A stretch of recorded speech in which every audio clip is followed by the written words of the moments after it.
morning, everybody. How are you all doing today? I hope you're well. I am. I'm keeping half an eye out there because I think I'm going to try and get some garden time today because it's been a few days and there are still all sorts of little jobs to get on with. If that happens, I will take you down there later. Gosh, what is it? The 11th today. Time is really whizzing. It's bonkers. I'm beginning to get to that stage where I think, a mince pie might be a good idea. So I think a mince pie is going to be, on the treat list with this week's shopping. I've got to say thank you. A couple of you, thank you, have sent me some cash. Amazing, thank you. I'm going to use it towards some seeds. Also, one thing I'd forgotten, my tripod. You are on the tripod at the moment, but one of the legs is broken. So it keeps wanting to flop out. So I think a new tripod, because I have tried to repair it. I'm going to try and repair it again, but it was very temporary repair. So I think a new tripod may be in order. So if after seeds and a new tripod, there's a bit left over, mince pies. Oh, mince pies, they are such a taste of Christmas, aren't they? I wonder, with all these things, it's something I'm often saying about treats, isn't it? That it won't be a treat if we have it all the time. Can you imagine eating a mince pie in the middle of summer? Bonkers. Although, so there's a thing. Obviously our friends, our Antipodean friends, are in summer over Christmas. I know there's a load of you in South Africa, Australia and New Zealand, at least. Do you eat mince pies over Christmas? And if so, what is it like to eat a mince pie in the middle of summer? And wasn't it yesterday? Yes, yesterday we were talking about Christmas puddings because it's first mentioned in Dr. Thorne by Trollope. Do you eat Christmas pudding? I can't imagine any of our Christmas food being eaten on a baking hot day. So yeah, let us know what your festive food choices normally are.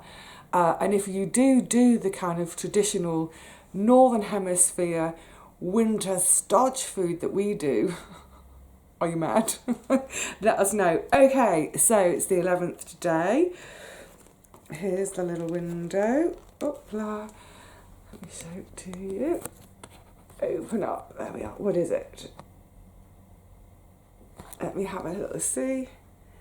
Oh, it's another angel. So we've got 3 angels now, although she's like the angel on the top of the Christmas tree type angel, isn't she? You see, that's the other thing, isn't it? What do you put on the top of your tree? Angel or star? There's 2 schools, aren't there? I was brought up with an angel being on the top of the tree. I loved that little decoration. I wonder if my mum still has it somewhere. I don't know. Oh, I wouldn't mind snaffling that from her. I don't have a tree. I will show you my angel though, because I think we might decorate tomorrow. We might get the Christmas decorations out tomorrow. Seeing as I've mentioned mince pies today, I think let's do it. Right, where are we? The 11th. Oh, here we go. The 11th straddles The Beginner's Guide to Gift Wrapping. That's a bit of a tenuous one, isn't it? I think it's supposed to be from the... Is that supposed to be Hitchhiker's Guide to the Galaxy? Beginner's Guide to... I don't know. And then the other one is Alice in Winter Wonderland. Yay! Okay. What's behind window? Number 11 is only a little one. Well, the first 2 words I've seen are Charles Dickens. Great! Is there anything more Christmassy in literature than Charles Dickens? Charles Dickens' earliest piece of writing about Christmas was a short sketch published in 1835 describing the perfect Christmas dinner. How lovely. When was Charles Dickens born? It's about around 1810? I'm not sure. Oh, how lovely. Ah, QI. Here's another QI thing coming up. Was it on QI I saw this? Almost certainly. They were asking about, in Charles Dickens' Christmas stories, all his various different Christmas stories, there's always snow at Christmas. And in fact, snow in London in Christmas is incredibly rare. I think there's only been like 2 or 3 times in the last century. We had a fantastic white Christmas back in 09-10, that winter, was it? It was the winter I ended up dislocating my elbow, fell in some ice. Anyway, yes, they were saying that when Charles Dickens was born, I think it was about 1810, there was this little mini ice age. Not really an ice age, not like, you know, like an ice sheet just scraping the entire country clean. What's that hair? Oh, I've got little cat hairs on me. But yeah, so the first 8 winters of Charles Dickens' life, so his entire childhood to the age of 8, there was snow every Christmas of his first 8 years. So of course, that seed is planted in his mind then, isn't it? That the festivities, the coziness, that lovely sort of warmth of family time and the sounds of streets outside, it's all informed by those early years of always having snow. So yes, I wonder if in his 1835 short sketch, in describing the... Oh, I think I'm going to sneeze. Hang on a sec. Oh, excuse me. A little shaft of light came through. Oh, it's lightening up. It's brightening up. Yeah, so I wonder if there's any mention of snow in that one. It says a short sketch. It doesn't say which short sketch. Never mind. One of you will probably know, no doubt. Goody, goody. Oh, my brain's all kind of mince pies, snow, trees, decorations, angels. Yay, how lovely. So, will I do it today? I might even do it today. Stop it. No, I think I'm going to go off to the garden. So hopefully I'll see you down there shortly. Here I am in the fennel bed, getting ready to plant. How crazy, in the middle of December. But I've just caught up with Mark today for the first time in ages and gone to get the lovely fennel seedlings from him. This is a variety called Mont Blanc, and they are supposed to be a winter variety, an overwintering variety. So they're going to come in a row here next to this was the fennel that I planted late. It was my 3rd sowing because of the slugs. By the way,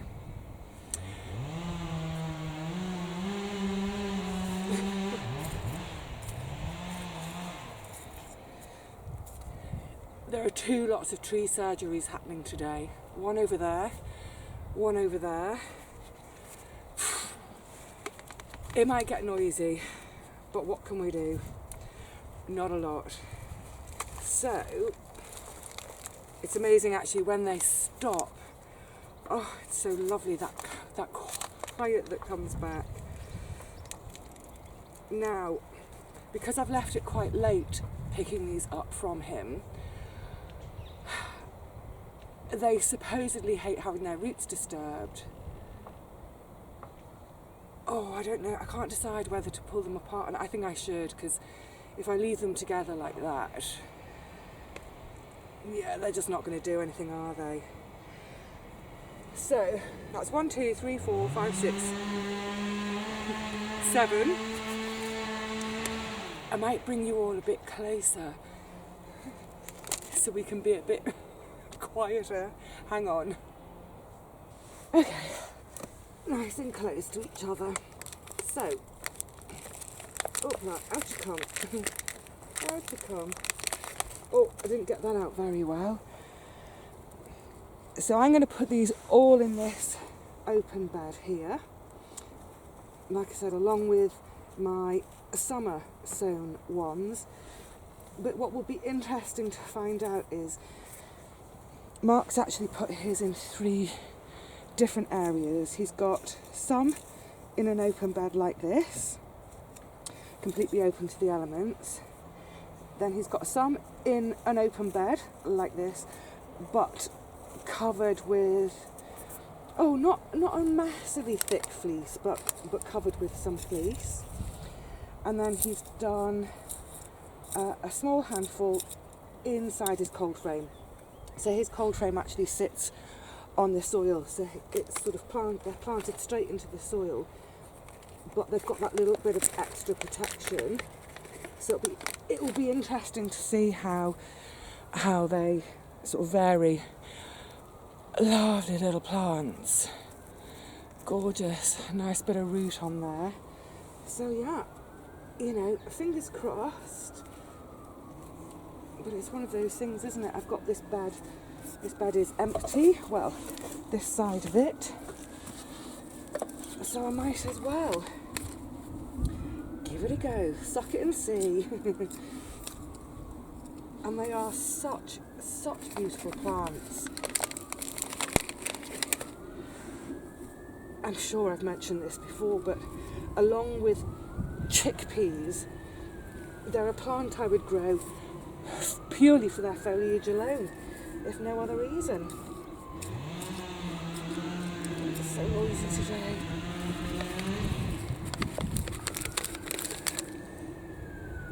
Can I separate you two? Yeah.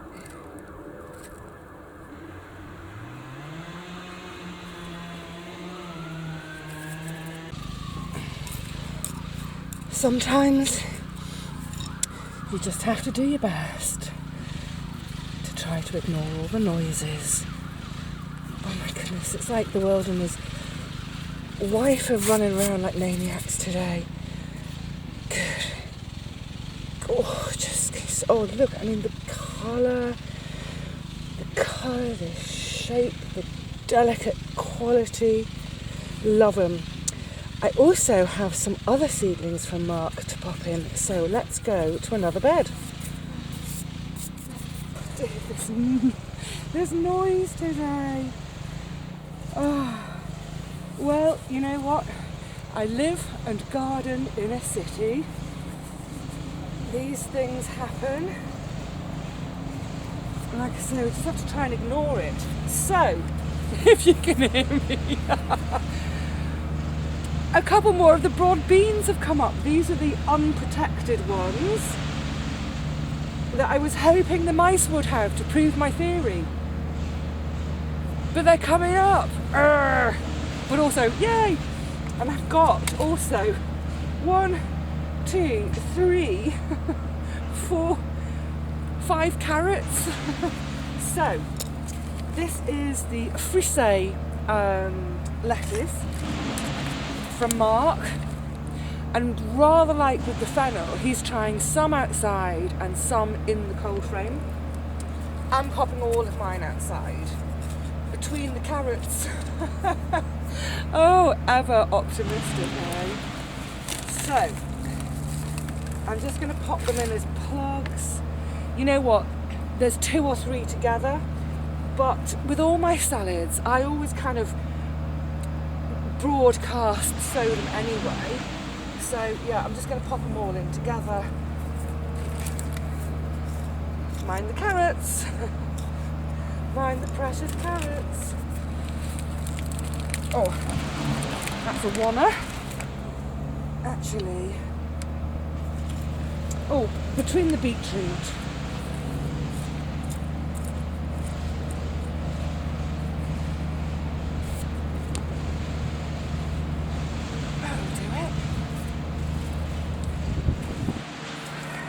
What a treat! What an absolute treat to be planting things.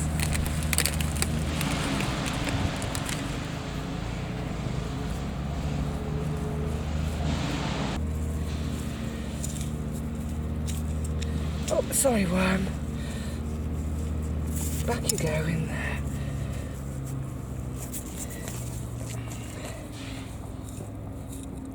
ground is so wet. We had another absolute hammering of rain last night.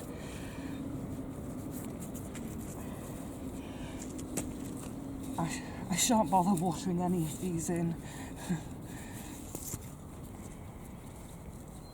Oh, another worm disturbed, sorry.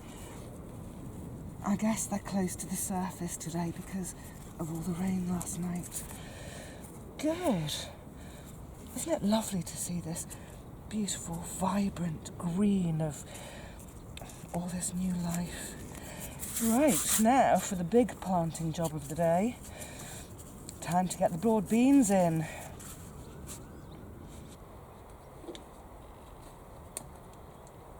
Oh, that one's got a bit floppy. So, 15. I think, yeah, 2 rows of 15 plus hopefully another 3 on the end of each row. Yeah, that should do it. And then spares.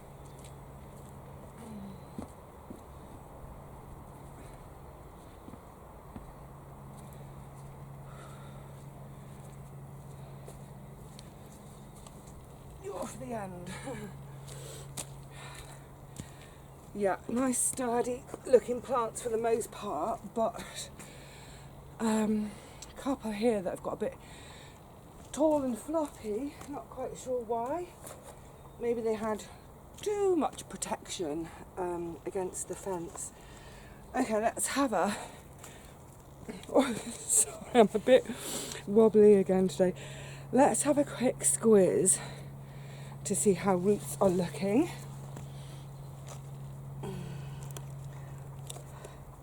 Oh, this plastic, I'm going to put it there for now. That's why I don't like these. They just disintegrate in a couple of years. Okay. I think it's going to be a bit of a messy job because these are soaking wet from last night. But you can see some really, really lovely roots there. Yeah, they are dying to go in. So, as with all my planting out, the way I tend to do it is I'm just going to get them all out of these cells and get them on the ground sort of spaced so I can sort of just visually, you know, I can just get a visual on them and decide that I'm happy with the spacing. And then as well, while I'm at it, I can always kind of have a look through and think, oh, that one's really tiddly, or that one's really weak looking. I can swap it out with one of my spares. But to be honest, I think they're all just going to go in, and then the spares can be gifted to someone who hasn't got any broad beans at the moment. Oh, I should have asked Mark. Oh, blah. See, this is the problem when it's so wet. Just trying to get that out. Can you see all that? All that compost is just fallen away. So when I plant this, I must make sure that I get a good soil contact all around that. I don't want to accidentally sort of leave a little pocket of air in there. Okay, so it's going to take me a little while to get all this done.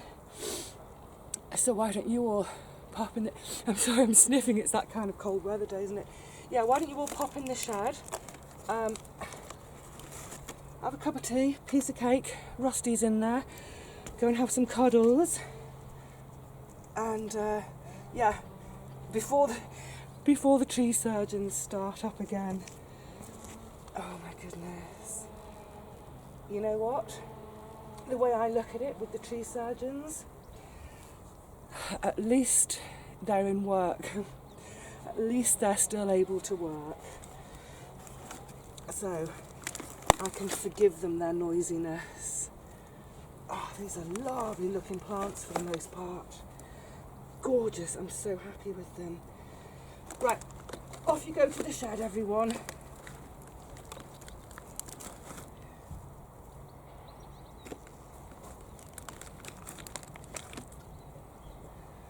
Yay! Well, I'm really happy to get that job done. There's one in here, this one. Looks a little bit leggy. We'll see if it perks up now that it's planted. I'll keep hold of my spares for now, just in case. I've got to say though, the ground is absolutely saturated today. It is sopping wet down here, as I think you can probably tell. Oh, from the state of my gloves and my trowel. What a state. Okay, so now that they're in, I will pop the covers back on. So the covers will stay on these all winter. I will try and sort some mulch out soon, another day. So yes, I will try and get them mulched, but even with the mulch, I'll still leave the covers on. It's just the tiniest bit of protection against a really hard frost. They are pretty hardy plants. They will tolerate... Oh my goodness, look at the size of you. What a beauty. Oh, I've obviously disturbed this gorgeosity whilst I've been planting. I'm so sorry. If you go that way, you'll find some nice soft earth to burrow back into. Look at the size of it. That, I've got to say, is a very happy sight. When I see such gorgeous worms, it makes me know that my soil is nice soil for them. Wow. Are you going to come home with me? I don't think so. Yes, as I was saying, sorry, I got distracted. That is a I mean, look, there's a brick for comparison.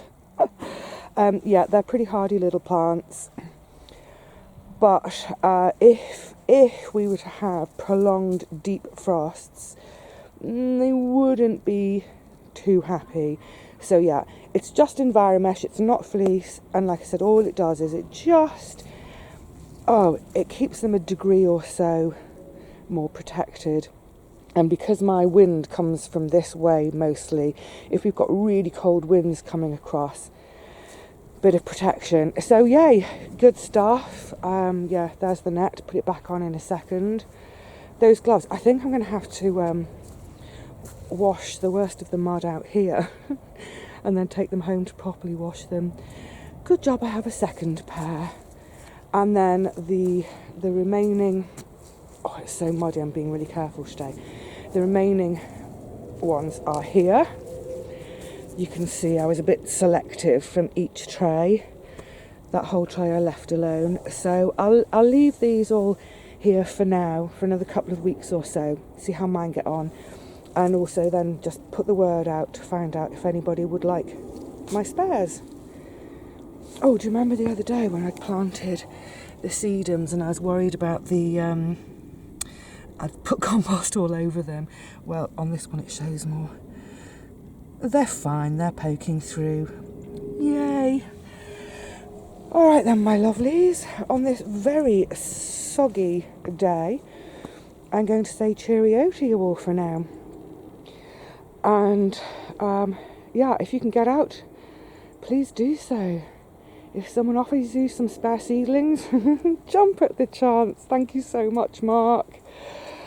For now, though, it's time for me to leave you all to your own devices, up to whatever you're up to, should I say.